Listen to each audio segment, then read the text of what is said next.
Disahkannya KUHP baru yang memunculkan kontroversi di kalangan masyarakat mendapat sorotan dari pegiat hak asasi manusia. Bahkan undang-undang baru itu dinilai tidak jauh berbeda dengan dilakukan dulu oleh Presiden RI kedua, yakni Soeharto.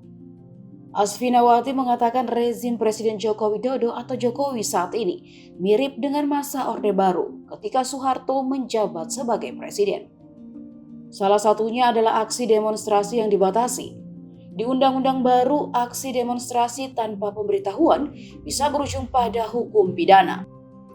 Sebelum era Jokowi, jelas Asfinawati, masyarakat dapat menggelar unjuk rasa di depan Istana Negara. Berbeda dengan saat ini di mana demonstrasi kebanyakan digelar di kawasan Patung Kuda Monas. Ia melihat kondisi ini sebetulnya kembali ke masa Orde Baru. Undang-undang yang dibuat setelah reformasi adalah Undang-Undang 9 tahun 98 tentang keterbukaan kemerdekaan menyampaikan pendapat karena zaman Orde Baru melarang aksi. Orang yang melakukan aksi pada masa Orde Baru semuanya ditangkap, dipukuli, dijadikan tersangka, dipidana persis seperti sekarang.